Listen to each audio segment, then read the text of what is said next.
Okay, quick little video on one of these animatronic things from Lemax, Spooky Town, Lemax.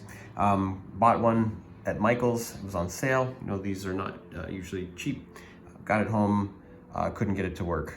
Exchanged it for another one, couldn't get it to work. Tried a battery pack, got it to work. It was extra volts. Then I tried an AC adapter, it would work. Put the batteries back in, couldn't get it to work on the batteries. Went back to the store, tried a third model with the batteries, couldn't get the batteries to work. So 3 units with no batteries, not working. The AC works. So what's going on here? I decided to just keep it. On the bottom, there are 3 little rubber pads I removed in each corner, just little stuck on rubber pads, and there were some screws in there. I took out the screws, carefully removed the top. Now, the lady that levitates out there, she's connected to the little rod here, so she just kind of slid off the rod.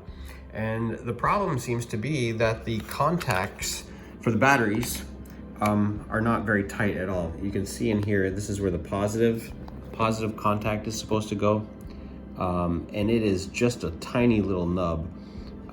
So after I've tried some wire jumpers and experimented with different wire jumpers, I realized that once you make proper contact, it seems to work. So here's how I fix the problem. Okay, once you remove these sticky pads, there'll be 4 mini screws on each corner. So just remove the 4 screws and then carefully start to pry off the bottom. The entire bottom will come off, but it won't come off completely because the levitating girl is connected to a rod inside. I realized that there's a metal rod right there in the center, that post, and the easiest way for me to get her back in was to actually remove that post. So I'll try to put some needle nose pliers in there, grab that metal rod right there in the center, and see if I can wiggle it out. I'm going to take some long nose pliers. I'm going to reach in and try to grab that metal piece, which I don't think I can show on the camera, that metal piece in there. Once I grab onto that, I'm going to lift straight up.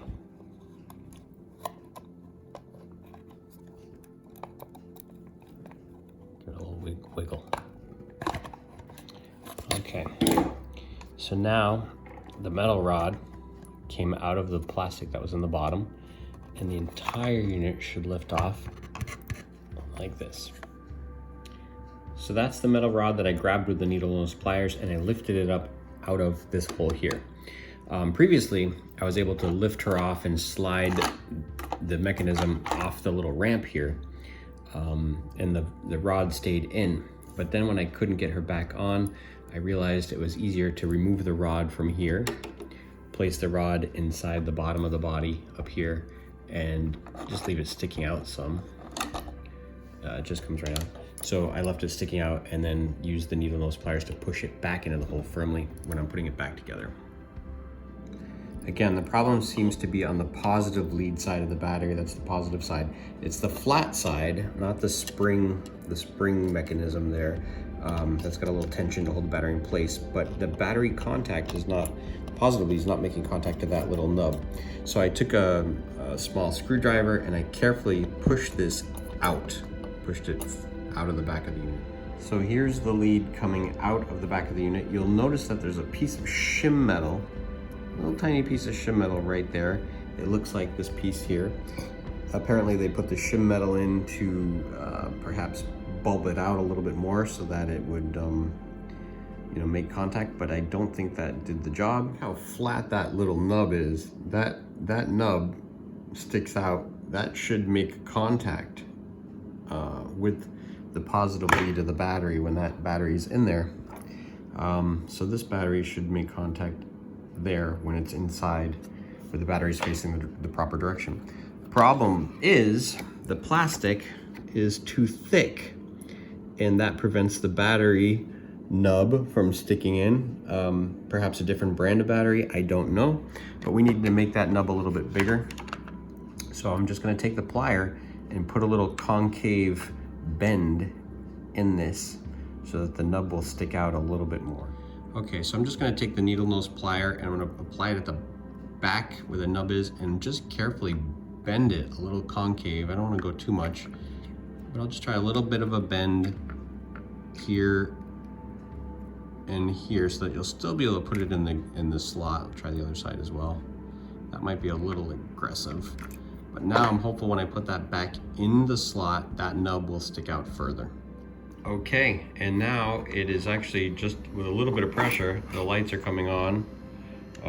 All the lights are on, and the gizmo is starting to work. I don't even have it connected yet, but it just is gotta go a little bit more. You can see the lights hopping on now when I put a little pressure on the battery on. I let go of the battery, there it's on. So it's still a little loose, but this is the problem. I had to do it on this one as well. This was the first one I tried. At first I thought the wiring is wrong. The wiring is correct. It's just those little things that they had wedged in the back didn't do the job. So you just need to make these positive leads a little bit more pronounced so that it makes connection. So I did try bending this to get a little bit more concave, to have that little nub stick out a little more, and that didn't quite make contact enough. So what I'm gonna do is I'm gonna use this nut, and I'm gonna put this with the point side down on the nut, and then I'm gonna take a little punch and a hammer and just give it a little tiny tap. This one's a little pointier, a little more pointed than I would like, but I think it's okay if it actually pierces through, because I think it'll just stick out even further. Okay, so again, I'll put the nub facing down, and I'm just gonna apply a little tap in the center here with a hammer. Just slid it on me.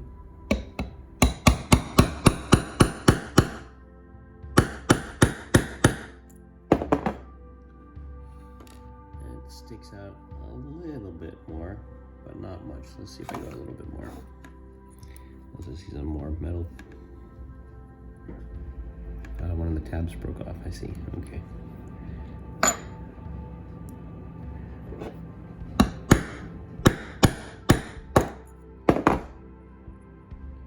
Alright, that has a little bit more of a nub on there now.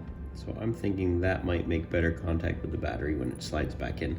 One of the little tabs that locks it in broke off, but I don't think that'll be a problem. So once again, this is just gonna slide down into the hole here.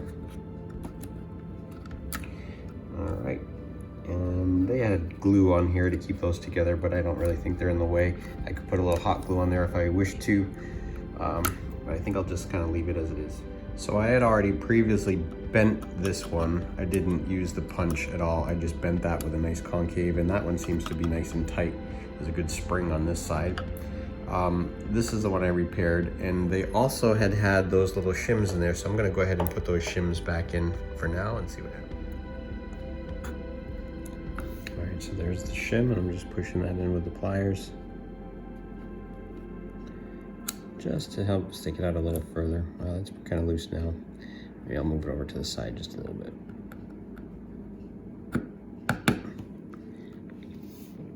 And I'll do the other side over here. All right, well, let's do a quick little test. Battery 1, battery 2, and I'll have to switch in the back and see what happens. Hey, look at that. We've got the lights. I hear the motor running. There's the motor running. So again, now I've got to slide that mechanism on the bottom of her on here and then put the metal rod back in the hole. I had already taken this apart once and put it back together, but I didn't feel that I had made these pop out enough to still make good contact with the battery. So I took it apart just before I did the tapping with the punch. So the issue I had was putting it back together. You've got to get these grooves, these slots on this ramp, and then the center rod goes up inside here.